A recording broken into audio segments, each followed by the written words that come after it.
The arrival of the Void Watchers, the Confederation of United Galaxies, had existed for 15,000 years. During that time they had seen countless civilizations emerge from their home planets and venture into the cosmos. Some joined peacefully, others required persuasion. A few had to be eliminated before they became problems. The Confederation was not cruel, but they were practical. Order had to be maintained. Supreme Commander Kilaris stood on the observation deck of the Starbreaker, the flagship of the Confederation's Northern Fleet. He was a Valoran, a species known for their tactical brilliance and unwavering loyalty to the Confederation. His skin had a pale blue tint, and his eyes were completely black, able to see across multiple light spectrums. He had served for 200 years and had overseen the integration of 47 new species into the Confederation. Today's mission was supposed to be simple. 3 months ago, long-range scouts had detected signs of a new space-faring civilization in Sector 447, a region previously thought to be uninhabitable due to its proximity to several unstable nebula and radiation fields. The new species called themselves humans, originating from a planet they named Earth in a system they called Sol. Initial scans showed promise. The humans had developed basic, faster-than-light travel within the last decade. Their population was concentrated on their home world with small colonies on 2 neighboring planets. Their ships were crude but functional. Their weapons were primitive, projectile-based systems with some early energy weapons. In other words, they were exactly where most species were when the Confederation found them.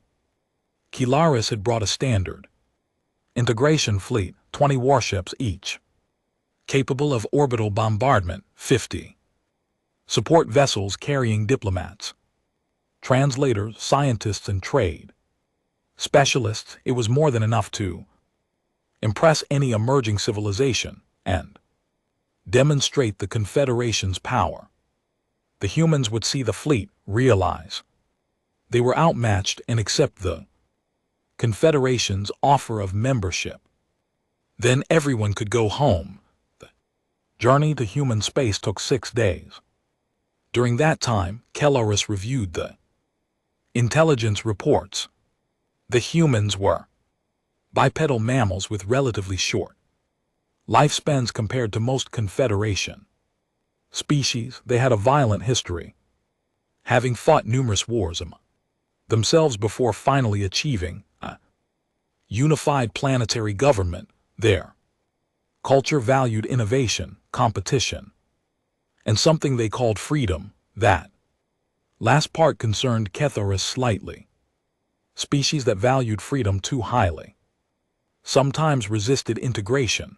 On the 6th day, the fleet emerged from hyperspace at the coordinates provided by the scouts. They were at the outer edge of the Sol system, near a gas giant the humans called Neptune. Kilaris expected to see a small patrol ship or monitoring station. Instead, his sensors detected nothing. The area was empty.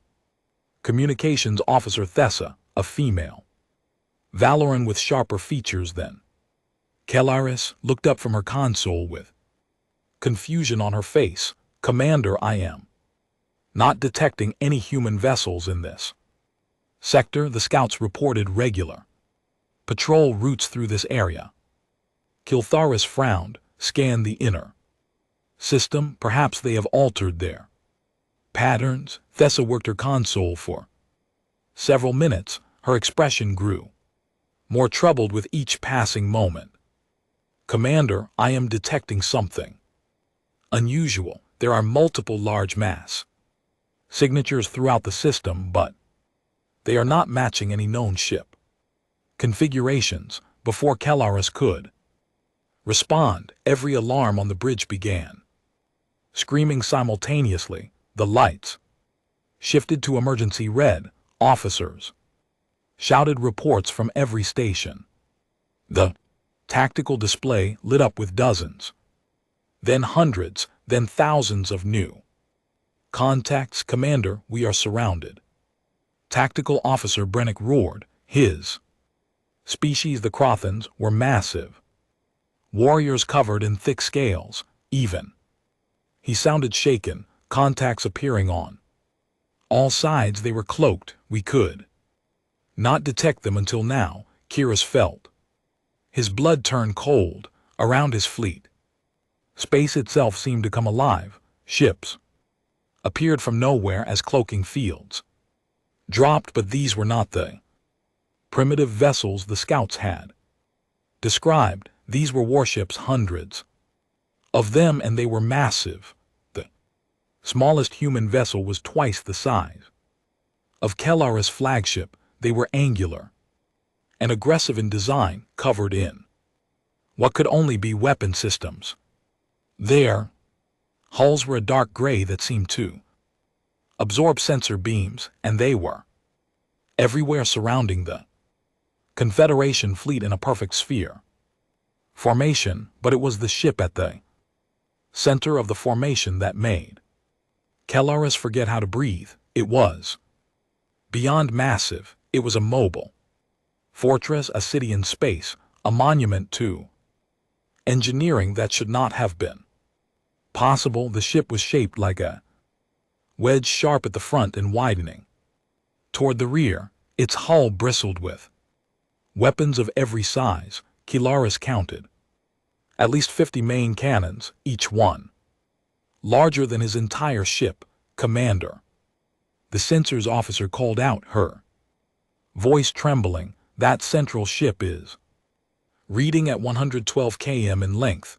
Its power output is greater than our entire fleet combined. That is impossible. Kelaris whispered. The humans were barely capable of basic spaceflight. They should not have this technology. Commander, we are being hailed. Thessa said, audio and visual. Kelaris straightened his uniform and tried to project confidence he did not feel. Except the transmission, the main view screen flickered and a human face appeared. It was a male Kelaris guest. Based on the facial structure, his skin was dark brown and his hair was cut very short with streaks of gray at the temples. His eyes were a striking amber color, and they studied Kelaris with an intensity that was unsettling. The human wore a uniform of deep black with gold trim and numerous insignia that likely denoted rank. Behind the human, Kelaris could see a command center that dwarfed his own bridge. Hundreds of crew members worked at stations. Holographic displays showed tactical information and ship statuses. Everything was orderly, professional, and clearly battle-ready. The human smiled, but it was not a warm expression. Greetings, visitors. I am Grand Admiral Marcus Chen of the United Earth Defense Force. You have entered human territory without authorization. Please state your intentions. Kyrus found his voice. I am Supreme Commander Kelaris of the Confederation of United Galaxies. We come peacefully to extend an invitation to humanity. The Confederation welcomes all civilized species into our great alliance. Admiral Chen's smile did not change. I see, and this peaceful invitation requires 20 warships. The Confederation believes in demonstrating our capabilities. Ketharas replied, falling back on the standard script. We want new species to understand the benefits of membership. Under the Confederation's protection, humanity would have access to advanced technology, trade networks spanning thousands of worlds, and security against any external threats, and what would the Confederation require in exchange? Chen asked. Standard membership terms, Kelaris said. You would acknowledge Confederation authority over matters of interstellar law and security. You would contribute resources and military support when called upon. You would open your territory to Confederation oversight. These are reasonable terms that every member species has accepted. For a long moment Chen said nothing. Then he leaned back in his chair and pressed something on his armrest. The view screen split, showing not just Chen but 5 other humans, 3 males and 2 females, all wearing similar uniforms. Allow me to introduce my colleagues, Chen said. Admiral Sarah Washington, commander of the 2nd Fleet. Admiral Hiroshi Tanaka, commander of the 3rd Fleet. Admiral Amara Akefer, commander of the 4th Fleet.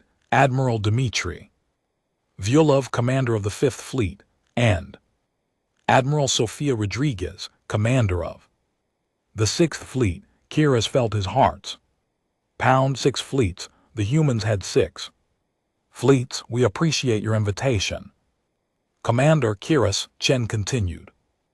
However, humanity must respectfully decline. We have no interest in surrendering our sovereignty to any external power, regardless of how ancient or powerful they claim to be. You do not understand, Kether said, trying to keep his voice steady.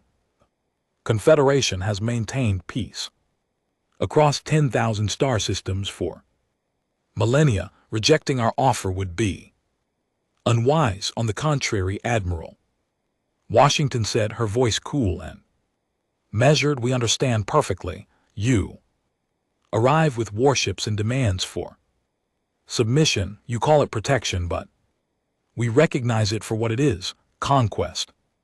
Dressed in diplomatic language, Kelaris felt anger rising. You are a young species taking your first steps into a dangerous galaxy. You do not know what threats exist beyond your small corner of space. The Confederation offers genuine protection. Keeler felt anger rising. You are a young species taking your first steps into a dangerous galaxy. You do not know what threats exist beyond your small corner of space. The Confederation offers genuine protection. Admiral Tanaka spoke next, his voice calm but firm. Perhaps you should ask yourself why we built these ships, Commander. Did you think we stumbled into this technology by accident? We have been monitoring the galaxy for over a century. We know about the Confederation. We know about your expansion methods. We know that species who refuse integration tend to face mysterious accidents shortly afterward. That is a serious accusation, Keeler said. It is a documented pattern, Admiral Akefer added. We have observed 19 species make first contact with the Confederation in the past 50 years. 14 joined willingly. 5 refused. All 5 experienced catastrophic system failures, terrorist attacks, or civil wars within a year. 3 are now extinct. The remaining 2 eventually joined the Confederation after their populations were reduced by 90%. The bridge was silent. Keeler wanted to deny it, but he could not. The Confederation maintained order through any means necessary, sometimes that required eliminating problematic civilizations before they could threaten the stability of the greater galaxy. You have been preparing for this, Ketheris said quietly. For 137 years, Admiral Vyulov confirmed. Since we first detected Confederation scout ships at the edge of our territory, We knew this day would come. We knew you would arrive with warships and demands. So we prepared. The view screen changed, showing not just the ships surrounding the Confederation fleet, but images of massive orbital installations, planet-side defense systems, and fleets stationed throughout human space. There were hundreds of warships, thousands of defense platforms, and weapon systems that made Kelder's military mind real. This is the UES Sentinel, Chen said, as the view focused on the enormous central warship. She is the first of our Titan-class vessels. Her primary weapon can sterilize a planet from orbit in 4 minutes. Her secondary batteries can engage 300 targets simultaneously. Her shields can withstand a supernova at close range. And she is not alone.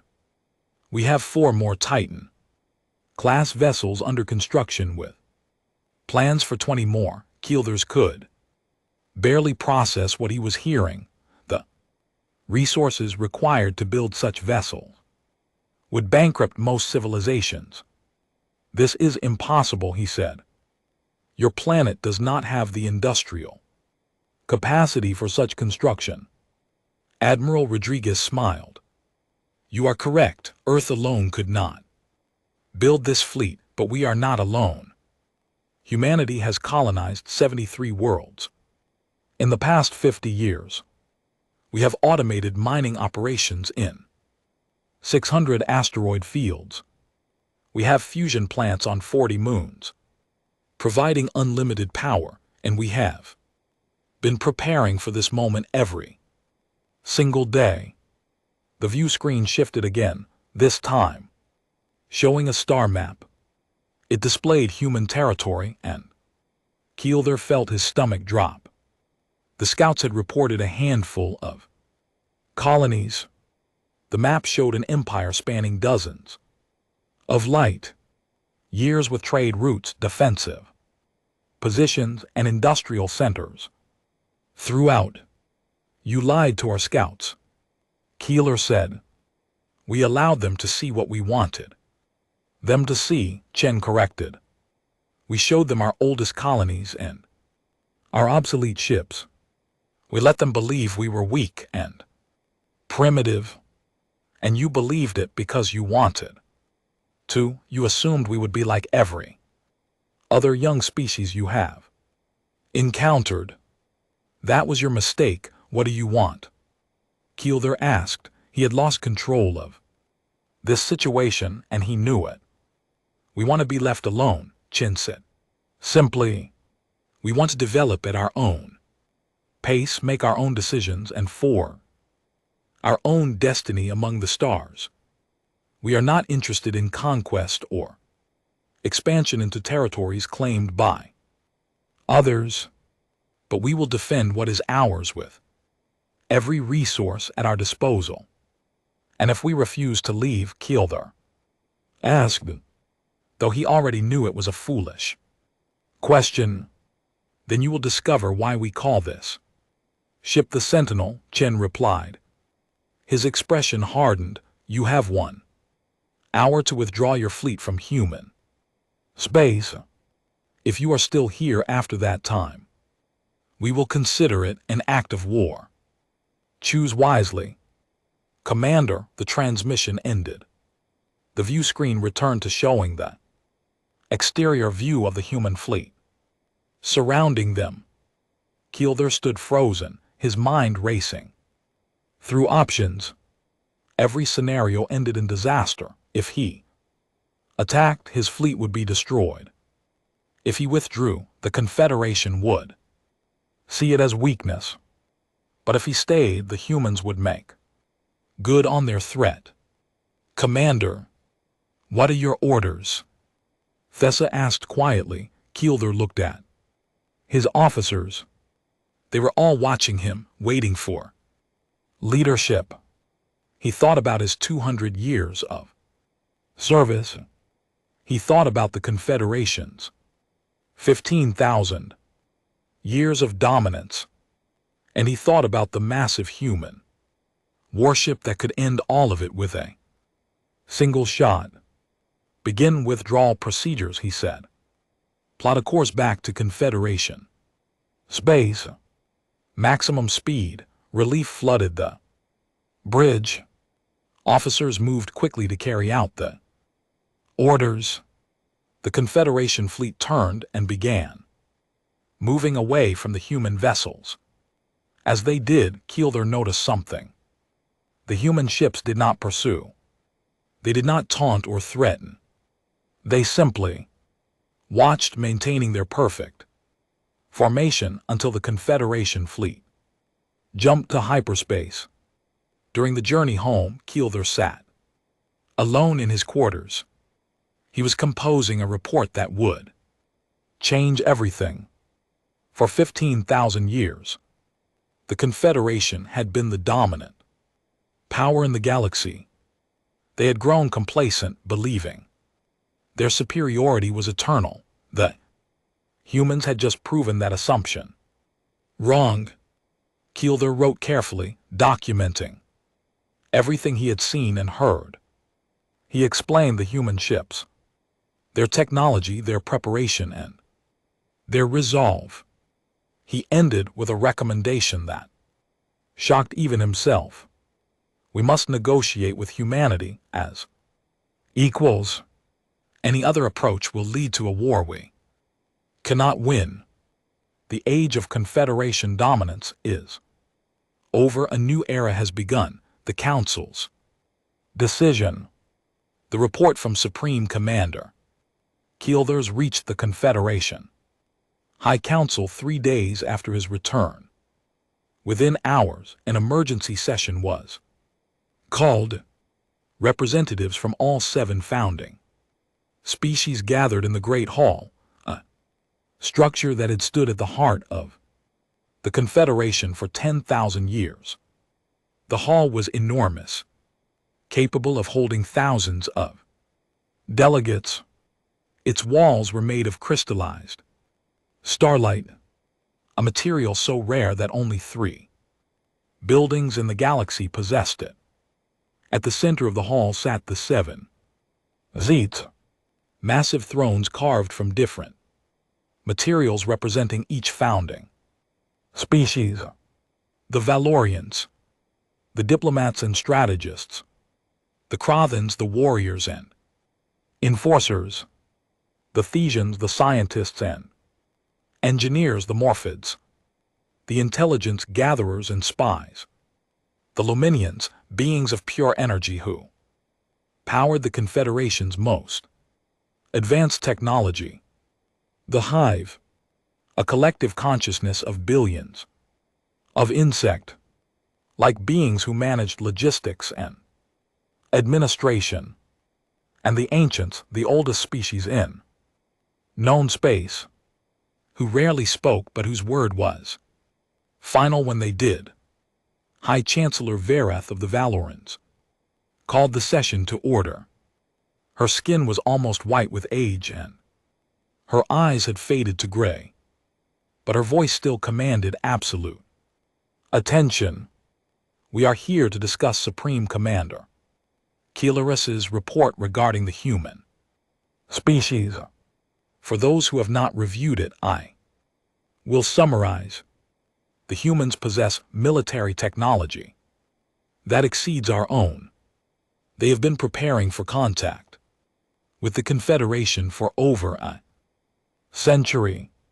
They have rejected our offer of membership and have threatened military action if we do not respect their sovereignty. Impossible. War Chief Breather of the Krothans growled.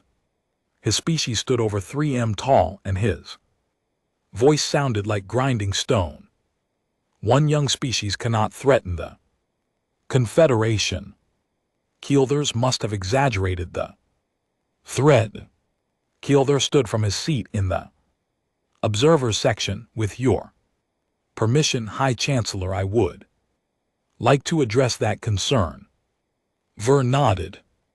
Speak, Commander, I do not exaggerate. Keeler said, I have served the Confederation for 2 centuries without failure. I have conquered civilizations and negotiated with hostile powers. I know the difference between a genuine threat and a bluff. The humans are not bluffing. Their flagship alone could destroy our entire northern fleet, and they have hundreds of such vessels. Chief Scientist Merrick's of the Thessians spoke up. Her species resembled crystalline sculptures, their bodies translucent and constantly shifting with internal light. How is this possible? Our intelligence indicated they achieved faster than light travel only recently. The technology gap should be insurmountable.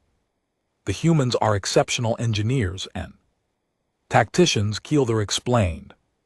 More importantly, they have been observing us for far longer than we realized. They knew we would come eventually, so they prepared. They built their industrial capacity specifically to construct a military force capable of deterring the Confederation. Shadow Master Vex of the Morphids materialized from the darkness at the edge of the chamber. His species could alter their physical form at will, making them perfect spies. I find it troubling that our intelligence network failed to detect this buildup. How did an entire species militarize without our knowledge? They showed us what we expected to see. Keeler said, our scouts observed their oldest colonies and their obsolete vessels. The humans deliberately presented themselves as primitive and vulnerable. We believed it because it fit our preconceptions. The chamber erupted in argument. Delegates shouted accusations and theories. Some called for immediate military action against the humans. Others demanded investigations into intelligence failures. Still others suggested economic sanctions or diplomatic pressure. And GT, silence. And GT, the voice cut through the chaos like a blade. It came from the Luminians. Representative, a being of pure light named Radiance. The Luminians rarely spoke in council sessions, preferring to observe and advise in private. When they did speak, everyone listened. We are missing the larger implications. If the humans can hide their true capabilities from us, how many other species have done the same? How many potential threats exist that we have simply failed to detect? A chilling thought settled over the chamber. The Confederation's power rested on the assumption that they knew everything happening in their territory and surrounding space. If that assumption was false, their entire system of control was compromised. High Chancellor Vereth raised her hand. For quiet, we must approach this systematically. First, we need to verify Keeler's report. Second, we need to determine the humans' true intentions. Third, we need to decide on a response. I propose we send a diplomatic mission to human space, a diplomatic mission. Brachther slammed his massive fist on his throne's armrest. We should send the entire Southern Fleet and show these humans the price of defying the Confederation and lose that entire fleet in the process. Ver countered. Commander Keeler has stated clearly that we cannot win a direct military confrontation. Would you sacrifice millions of lives to prove a point? I would sacrifice whatever necessary to maintain Confederation authority. Brachther replied, if we allow one species to refuse membership, Others will follow. Our entire system will collapse. Perhaps that system deserves to collapse. A new voice said. Everyone turned to look at the speaker. It was Ancient One, the representative of the eldest species. The ancients rarely attended council session, usually sending advisors. Their place. Ancient One's presence indicated the severity of the situation.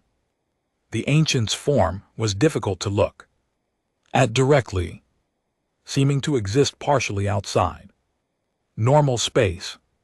When it spoke, the words appeared directly in everyone's minds rather than as sound. The Confederation was founded to bring order to chaos. Ancient One continued to prevent the catastrophic wars that nearly destroyed the galaxy 12,000 years ago. But we have become something else. We have become conquerors who dress conquest in pretty words. The humans see through our deception. Perhaps it is time we saw through it as well. The chamber was absolutely silent. No one dared speak after an ancient expressed an opinion. I have lived for 43,000 years, Ancient One said. I remember the wars before the Confederation. I remember the billions who died.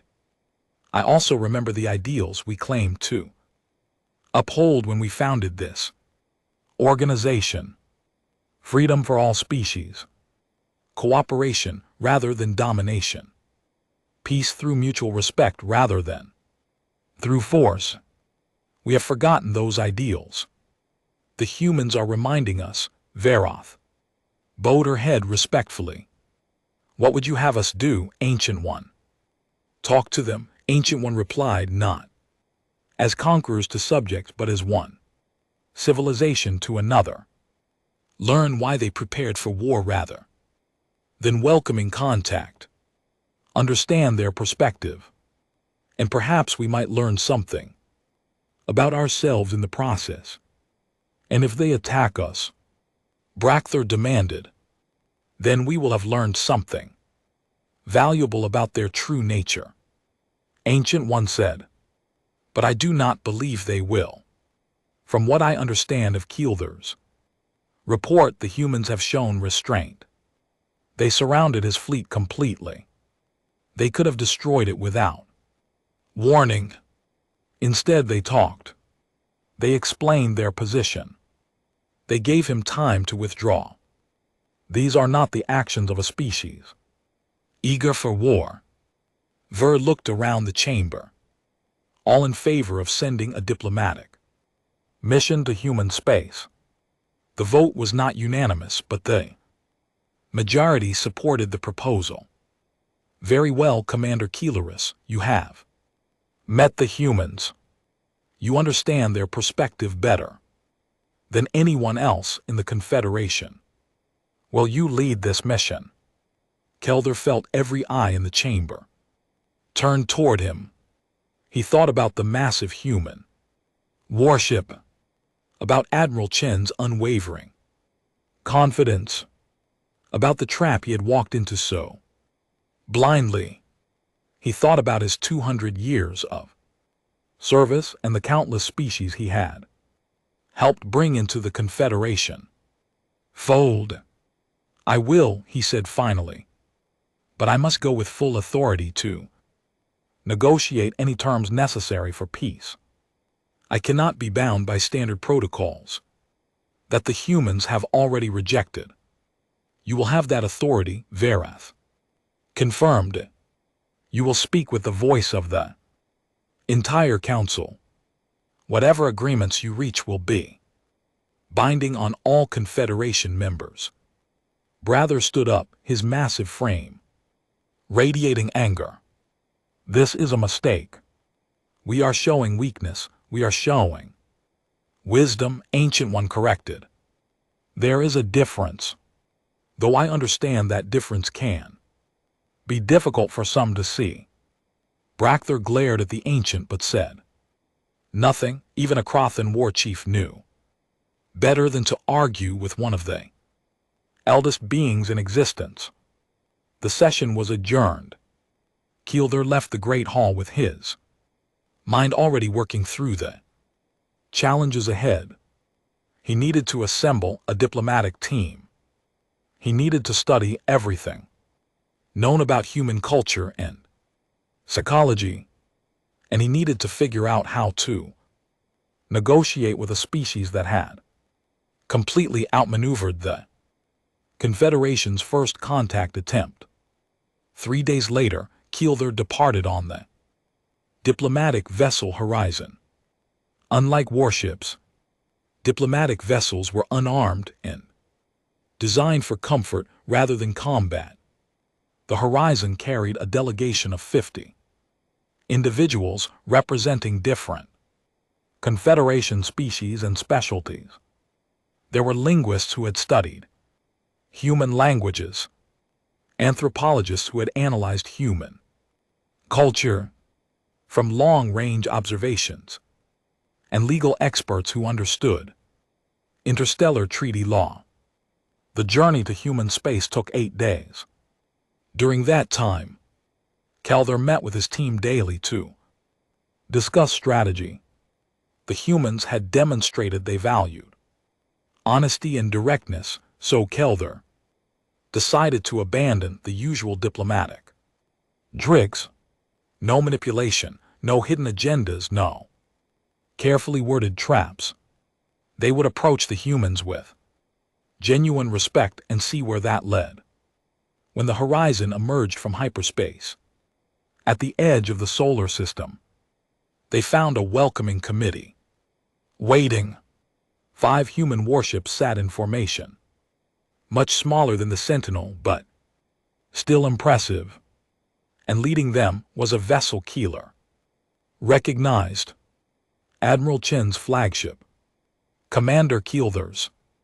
Chen's voice came through the communication system.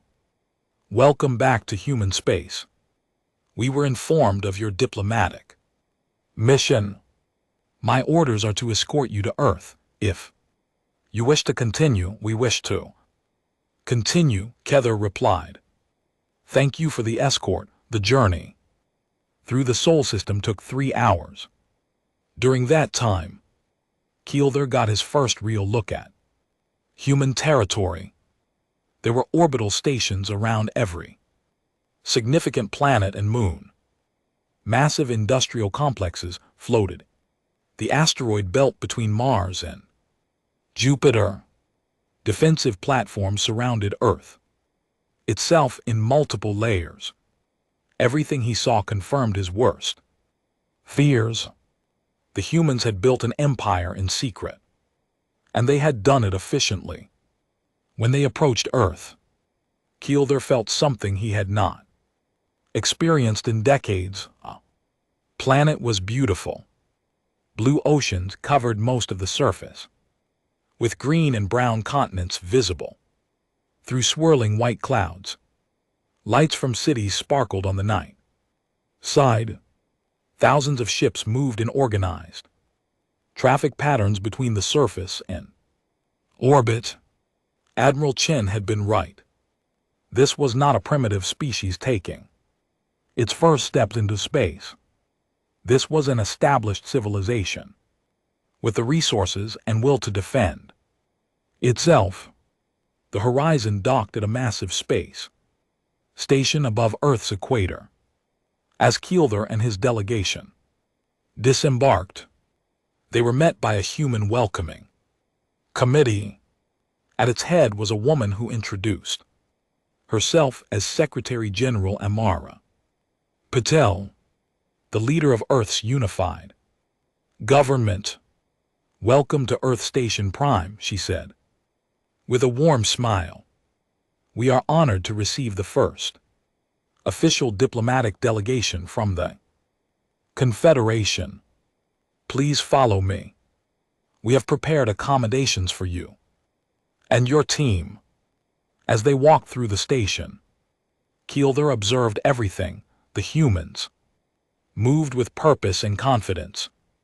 The station was clean, well organized, and clearly designed by people who understood both function and aesthetics. He saw humans of many different appearances working together, different skin colors, different facial features, different body types.